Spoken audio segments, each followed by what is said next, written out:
लेकिन इस बीच al Zawahiri के ऑपरेशन से जुड़ा बड़ा अपडेट हमारे पास है। 1 जुलाई से ऑपरेशन अल जवाहिरी शुरू हो चुका था और खबर यह भी है कि 1 जुलाई को सिचुएशन रूम में बाइडेन को भी एक जानकारी शेयर कर दी गई थी। हालांकि इस बारे में भी इंफॉर्मेशन टीवी9 भारतवर्ष के पास है कि यहां पर भी बाइडेन की तरफ से सवाल किया गया कि ये इंफॉर्मेशन कहां से मिली, कितनी पुख्ता है ये इंफॉर्मेशन, क्या जानकारी है, कहां पर पनाह ले रखा है, कौन सा वो घर है, उस घर में कितने लोग मौजूद हैं, किस तरीके से वो घर कौन से इलाके में मौजूद है, वहां पर उसकी मौजूदगी, कितनी मंजिला मकान। 25 जुलाई की मीटिंग में आपको बता दें बाइडेन ने इस ऑपरेशन की सारी डिटेल्स ले ली थी और मनीष झा हमारे सहयोगी हमें बता रहे हैं कि एक एक इंफॉर्मेशन यहां पर दे दी गई थी बाइडेन को भी कि किस तरीके से ग्राउंड इनपुट के साथ साथ एरियल रिव्यू भी किया गया है और उसी के आधार पर पूरे ऑपरेशन को अंजाम देने से पहले एक एक इंफॉर्मेशन व्हाइट हाउस में जो बाइडेन के सामने रखी गई। समीर, बिल्कुल, इस ऑपरेशन की एक एक डिटेल हम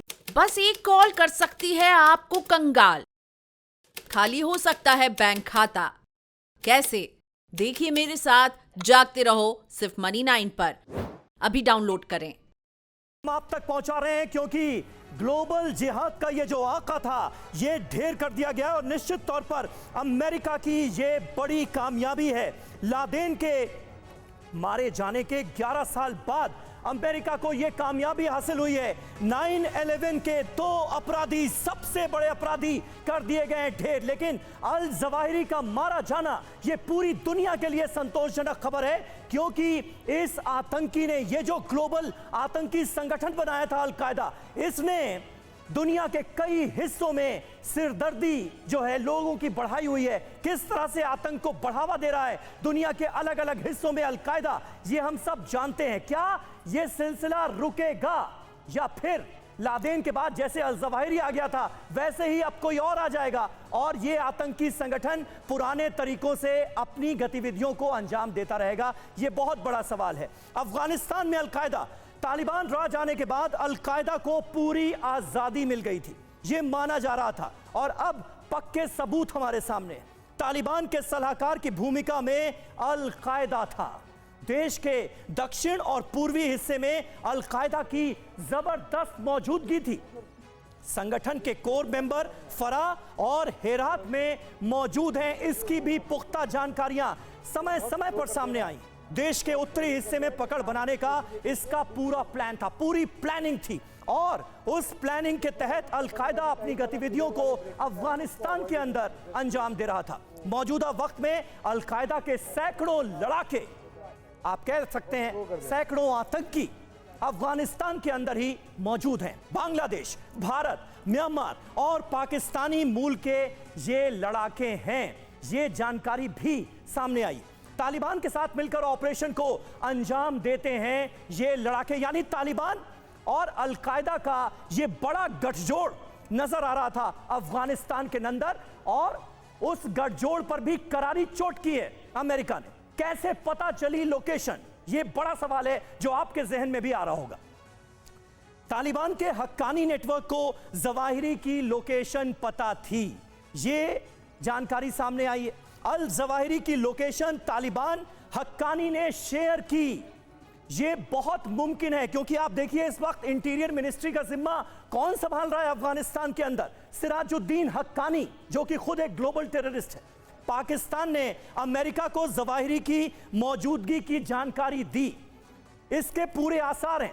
पुख्ता इंफॉर्मेशन जो है वो मुमकिन है आने वाले वक्त में हमारे सामने आ जाए, लेकिन अभी जो जानकारियां, शुरुआती जानकारियां हैं वो हम यहां आपको बता रहे हैं। हाल में आईएसआई चीफ ने अफगानिस्तान का दौरा किया था, तो जिस तरह के घटनाक्रम सामने आए हैं सबको जोड़कर आज देखा जाना चाहिए ताकि तस्वीर साफ हो।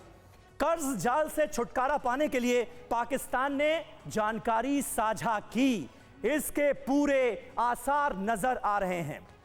हमारे साथ इस वक्त मेजर जनरल यशमोर साहब मौजूद हैं। यशमोर साहब, ये पाकिस्तान का इन्वॉल्वमेंट ये अपने आप में कई सवाल खड़े करता है क्योंकि सबसे पहले तो हमें यकीन नहीं होता कि आतंकवाद के खिलाफ कोई ठोस कदम पाकिस्तान जैसा मुल्क उठा सकता है, लेकिन फिर भी अमेरिका के दबाव में, FATF के दबाव में, क्या पाकिस्तान ने इस आतंकी से जुड़ी इंफॉर्मेशन साझा की जो कि इस ऑपरेशन को अंजाम देने में एक मील का पत्थर साबित हुई? इसके आसार हैं। धन्यवाद मुझे सुबह सुबह इसे बुलाने के लिए। और सुबह ये खबर आई कि जो है अलकायदा के टॉप टेररिस्ट का काबुल के अंदर जो है एक सर्जिकल स्ट्राइक से उसको खत्म कर दिया गया। बड़ी अच्छी खबर है।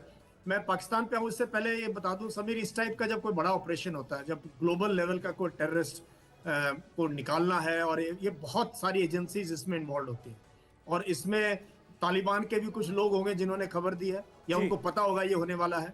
इसमें पाकिस्तान आईएसआई का रोल हो सकता है, बिकॉज आईएसआई अभी भी उनका होल्ड है, जो तालिबान की रजीम है वहाँ। सिराजुद्दीन हक्कानी जो है, वो हक्कानी पूरा ग्रुप ही आईएसआई के अभी भी नक्शे कदम पे चलता है या उनकी बात सुनता है। तो इस सारे चीज के अंदर अभी सच्चाई एग्जैक्टली क्या कहना बहुत मुश्किल है। मैं कॉन्स्पिरेसी थ्योरी में बिल्कुल बिलीव नहीं करता हूँ। यस जी, बट कहीं ना कहीं आप जो बात कर रहे हैं उसी पर हमारे साथ पाकिस्तान से एक गेस्ट भी जुड़े हुए हैं, जमील। आतंकवादी के बारे में इंफॉर्मेशन पाकिस्तान को जरूर होती है, चाहे आप ऑपरेशन में इन्वॉल्व हो या ना हो। एफएटीएफ वाला प्रेशर है क्या?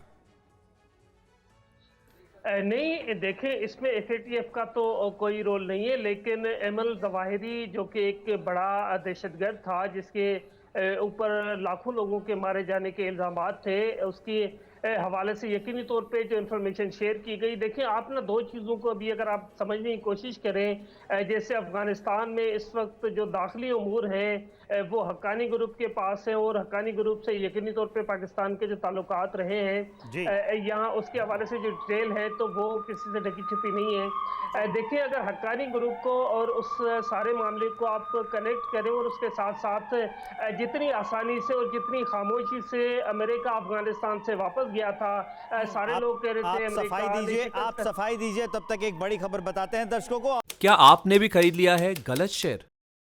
हो गया है भारी नुकसान? देखिए मेरे साथ 80-90 पूरे 100 सिर्फ Money9 पर अभी डाउनलोड करें।